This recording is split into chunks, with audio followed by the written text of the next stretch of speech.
You're sitting in a locked, pitch-black room, but it's not the claustrophobia that's unnerving. It's the fact that you have no idea who you are. You're not suffering from amnesia, quite the opposite. You remember plenty, but every memory belongs to a different person. Are you a student cramming for finals, or maybe the professor preparing to grade them? Or perhaps you're a hairstylist cutting both of their hair. You might even be a non-binary writer imagining all these characters, and here's the twist. All these possibilities coexist. They don't cancel each other out. They all exist simultaneously until someone opens the door and a beam of light falls on you.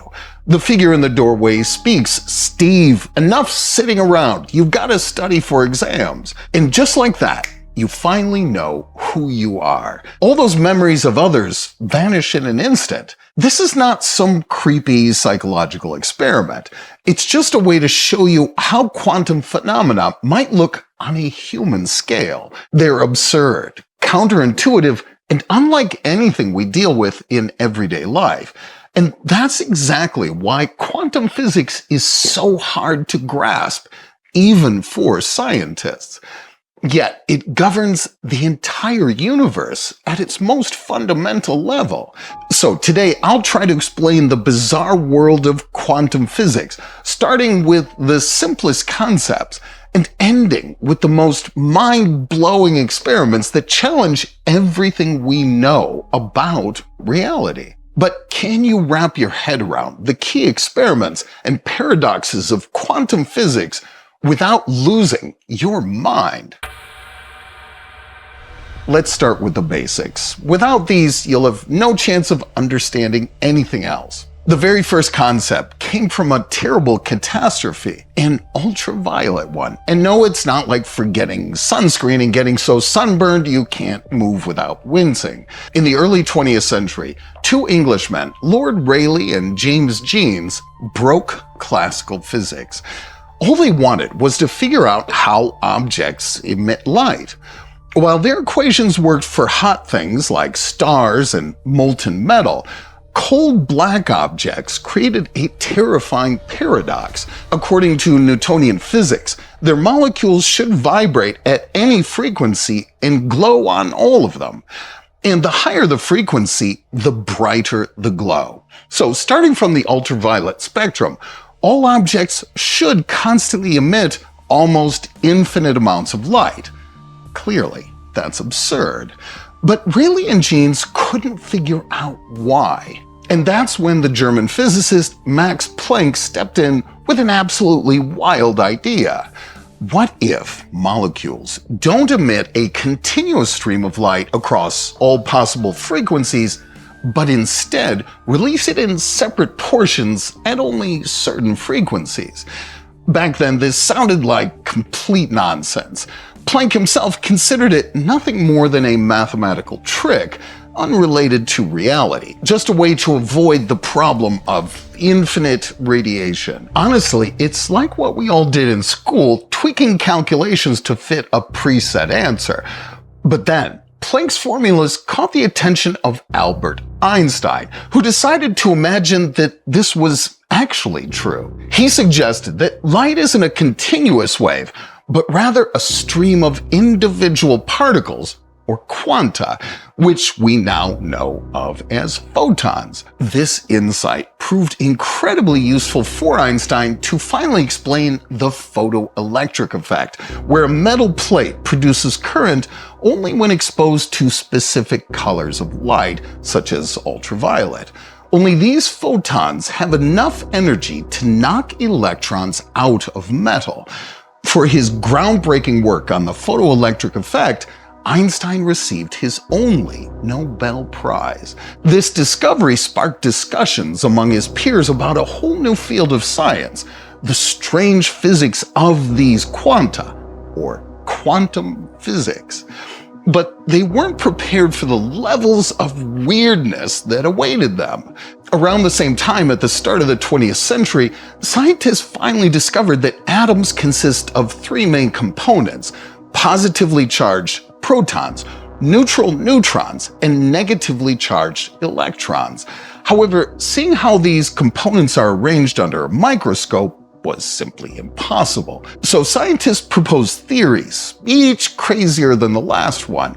Some claimed that electrons floated in a proton pudding, while others imagined atoms as tiny cubes like building blocks. Then came Danish physicist Niels Bohr, who argued that an atom must resemble a solar system. In his words, electrons act like planets orbiting a nucleus made of protons and neutrons, but instead of gravity, they're governed by electromagnetism. And while this model is in every modern textbook, scientists of Bohr's time quickly realized it couldn't possibly be true. I mean, as electrons move around the positively charged protons, a strong electromagnetic field would form, causing the electrons to lose energy and crash into the nucleus. This would mean matter couldn't exist at all. Bohr attempted to resolve this paradox through quanta, suggesting that electrons just can't lose energy below a certain level, less than 1 quantum. But the question of why our atoms don't generate electromagnetic fields remained unanswered. And this is where another German physicist with a crazy idea came into play. Werner Heisenberg boldly claimed that the electron doesn't actually orbit the nucleus like Earth orbits the sun. Instead, the particle creates an entire cloud of all of its possible locations. But here's the catch. If you figure out exactly where the electron is, you lose any clue about its momentum. That is, roughly speaking, the direction it's moving. And if you figure out its momentum, you lose its location. It sounds crazy and totally counterintuitive, but Heisenberg's uncertainty principle is still the foundation today of quantum physics. Using this principle, Erwin Schrödinger came up with this equation, which is still in use today. I know it looks like something out of a math textbook nightmare, but all you really need to know is it doesn't pinpoint the exact position of a particle. Instead, it calculates the probability of finding it in a particular spot during measurement. To put it simply, quantum physics is like playing the lottery. You can't predict the winning ticket number. You can only open it and see the result from billions of possible combinations. By proving the fundamental uncertainty of quantum systems, physicists created a whole bunch of new paradoxes. And first among them is the observer effect. In a regular lottery, every number is pre-printed on the tickets, and your choice doesn't change a thing. But in quantum physics, the very act of deciding to observe a particle forces it to choose a position. Sounds complicated, right? Let me break it down. Physicist Bob is blindfolded and aiming a pistol at you, but the bullet isn't just any bullet. It's quantum. Like an electron, the bullet only has a graph of possible locations calculated using Schrödinger's equation. The most likely location is inside the gun's barrel, where the least likely is that it has already hit you. But the moment you stop observing it, it's quantum lottery time.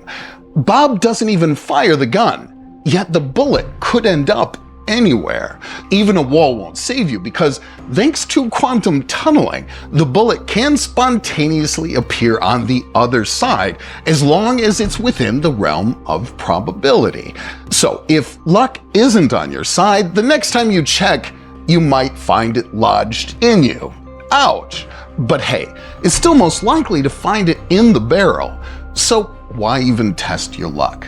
Here's a little life hack for you. If you're ever threatened by a quantum bullet, just keep your eyes locked on it. Thanks to the observer effect, it'll never hit you. Seriously, no need to thank me. But you know what really intrigued physicists? It wasn't how to dodge quantum bullets. It was figuring out what happens to a quantum system when no one's watching. Where exactly is a particle when no one's even looking at it? Niels Bohr believed the question didn't even make sense. Instead of being in one specific position, the particle exists in a superposition of all possible locations. In other words, it's kind of everywhere all at once until someone takes a peek.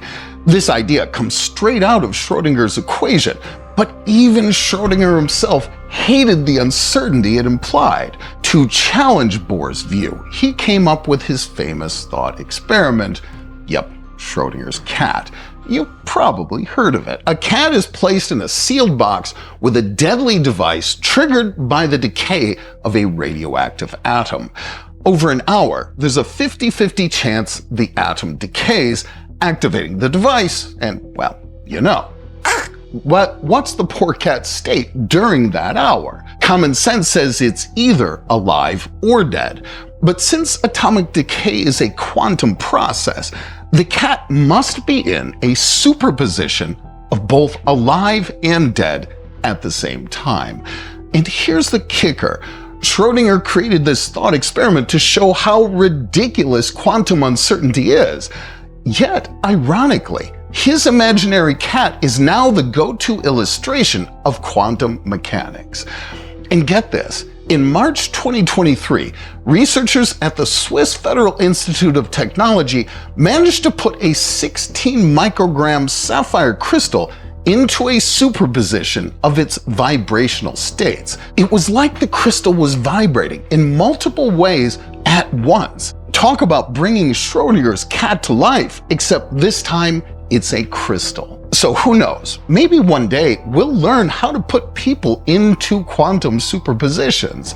Kind of like the personality shifts I mentioned at the start of this video. Erwin Schrödinger eventually left physics because he just couldn't handle these quantum quirks. But one consequence of quantum superposition almost drove Albert Einstein himself crazy. It's actually possible to create two particles with linked properties.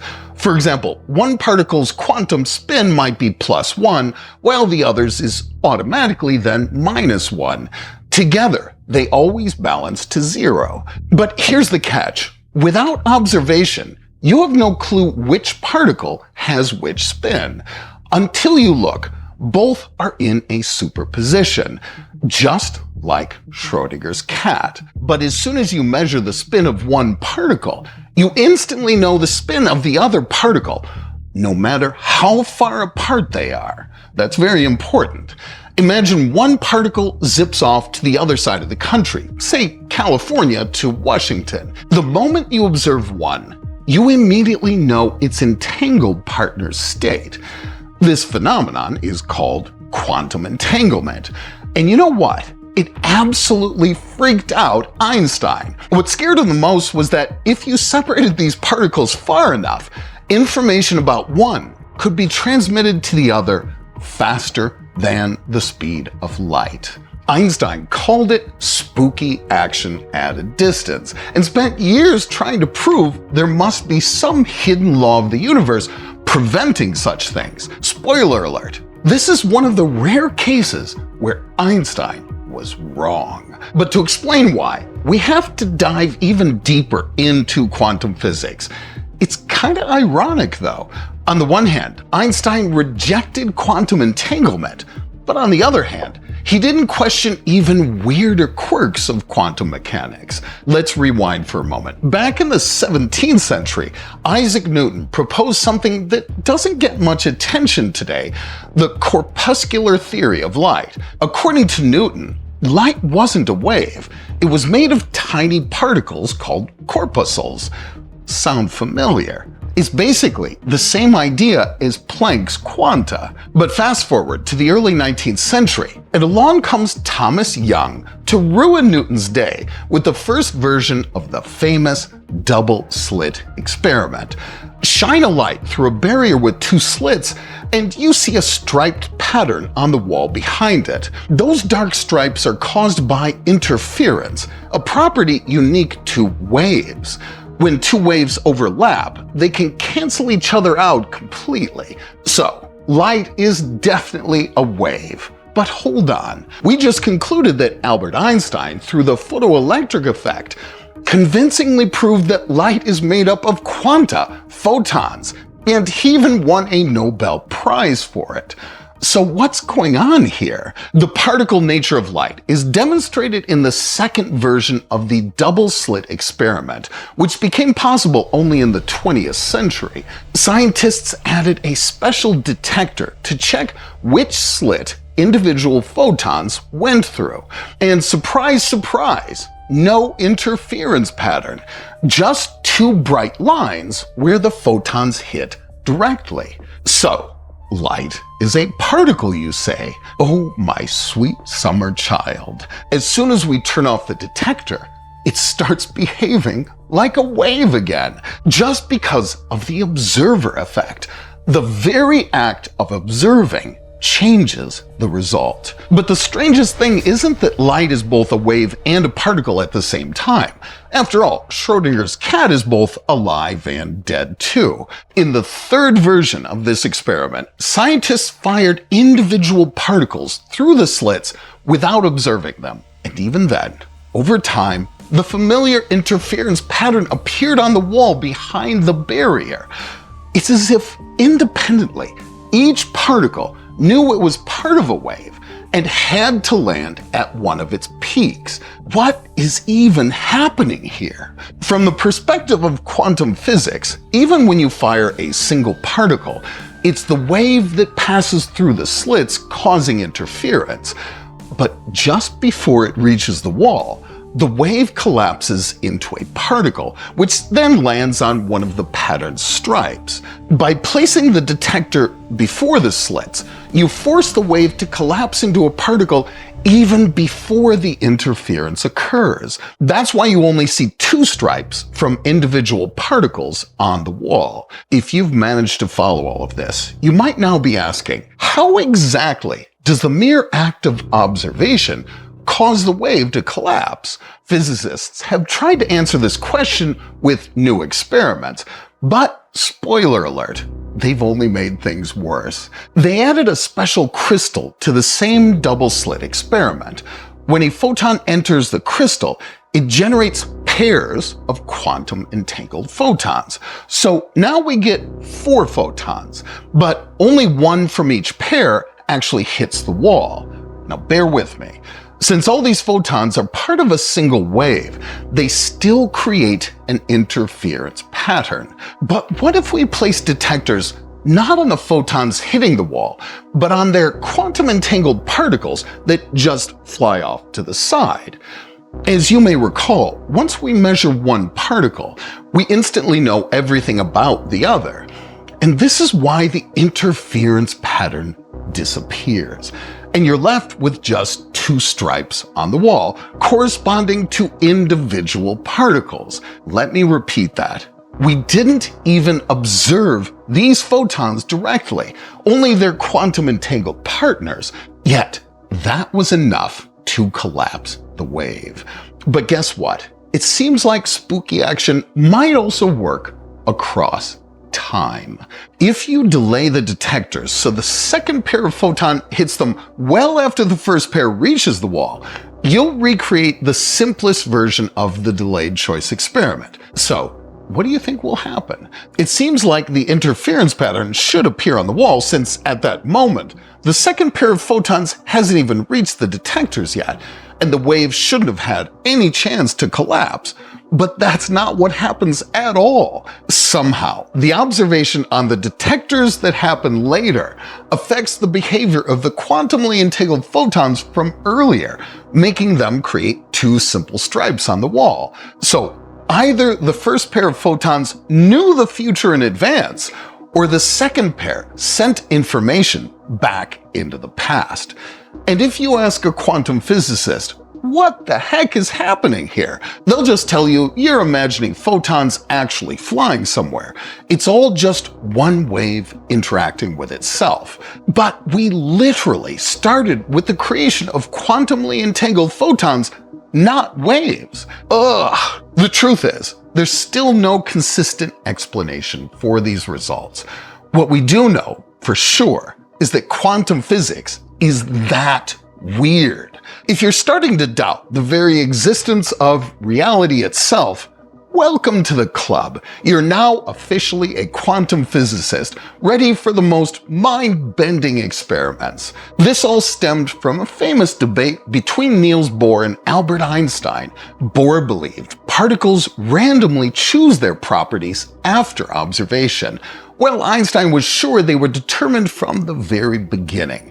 We just don't know how to access that information. If these hidden parameters do exist, the universe must have a clearly defined reality at the smallest scales, but if not, chaos, quantum paradoxes, and total brain meltdown. But in 1964, Irish physicist John Stuart Bell figured out how to call the universe out on its bluff. He developed a brilliant theorem. Imagine two scientists, Alice and Bob, who, without communicating, accidentally changed the sensitivity of their detectors. As a result, sometimes they detect quantumly entangled particles, and sometimes they don't. So, Alice and Bob's results either match or don't. Using the simplest probability formulas, Bell calculated that if Einstein was right and particles really have hidden parameters from the start, Alice and Bob would get the same results in no more than 75% of cases. But if Niels Bohr is right, and the universe doesn't determine the properties of particles until they're observed, Alice and Bob's results in repeated experiments will match more often, 85% of the time. For a long time, these Bell's inequalities were considered too complex for experimental verification. But in 1972, American physicist John Clauser finally implemented a similar scheme using the polarization measurement of quantum entangled photons. In simpler terms, it's the orientation of the waves in space, which we denote with arrows. During this, the experimenters, Alice and Bob, without saying a word, rotated their detectors. Thus, photons with the appropriate polarizations were either detected by both detectors or not detected at all, and the results matched. In other cases, due to changes in settings, only one detector was triggered, so of course, Alice's and Bob's results were different. And the final tally shocked John Clauser. The number of coincidences even exceeded 85%, meaning Bell's calculations were confirmed with a margin in favor of uncertainty. It seemed like the universe indeed does not have a clear local reality at the level of individual particles. But Einstein's supporters objected, suggesting that hidden parameters could be contained not within the particles themselves, but in how Alice and Bob rotated their detectors. It took a full 10 years for the French scientist Alain Aspect to reproduce the same photon experiment, but with additional detectors that maintained constant settings. But between them and the particles, Aspect placed quartz crystals that randomly deflected the entangled photons to one detector or another, independently of the experimenters. So, how many coincidences and discrepancies will there be in this system that worked without Alice and Bob? Aspect conducted thousands of measurements, and once again, Einstein was proven wrong. And Bell's calculations were confirmed a second time, though one unresolved loophole remained.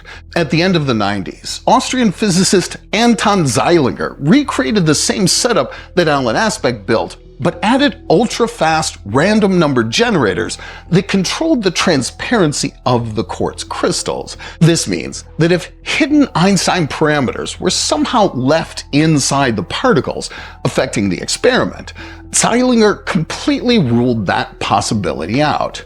And guess what? Bell's calculations held up. Based on all these experiments, Klaus, Aspect, and Zeilinger won the Nobel Prize in Physics in 2022. This means the entire scientific community agreed that quantum processes are fundamentally indeterminate and only acquire specific parameters once we force them to do so through observation. So if you suddenly gained quantum properties, you really wouldn't be able to figure out who you are. You'd exist in a superposition of all your possible forms and fates until someone else observed you and collapsed the superposition into a single state. But hopefully, I I've made you become the version of yourself that understands quantum physics just a little bit better. However, one of its main questions still remains unanswered. Who or what is the observer that makes superpositions collapse and, in the end, leads to the emergence of our boring, defined macro world? It seems that the observer could be the scientist checking whether Schrodinger's cat is alive, the mindless particle detector in the experiment, or even another quantum particle that observes through its interaction. But the craziest theory I've heard on this subject suggests that black holes scattered across the universe might actually be the observers that make the universe decide on its properties at the largest scales. Just like the human eye, they absorb light and thus watch everything around them.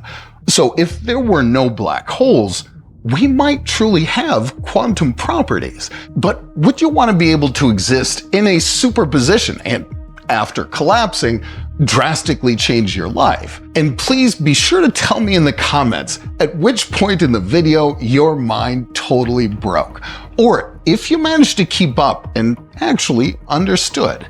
That's it for today. See you guys next time. Bye-bye.